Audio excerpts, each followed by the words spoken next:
پور سے ہمیں رپورٹ کی ہے ہمارے بیورو چیف پنجاب چودھری مجاہد محمود نے۔ ناظرین، آپ کو افسوسناک خبر سے آگاہ کرتے چلیں، دیپال پور کچرا کنڈی کے ڈھیر سے نومولود بچے کی لاش برآمد ہوئی ہے۔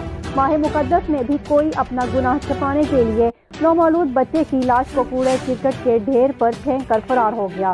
ناظرین، آپ کو مزید بتاتے چلیں، ماہ مقدس میں بھی کوئی اپنا گناہ چھپانے کے لیے نومولود بچے کی لاش کو کوڑے کرکٹ کے ڈھیر پر پھینک کر فرار۔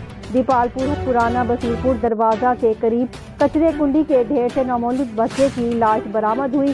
اہل محلہ کی اطلاع پر پولیس اور ریسکیو 1112 نے موقع پر پہنچ کر نومولود بچے کی لاش کو تحویل میں لے کر کارروائی کا آغاز کر دیا۔ اہل محلہ کے مطابق نومولود بچے کی لاش کو نامعلوم کچرے کے ڈھیر پر پھینک کر فرار ہو گیا تھا۔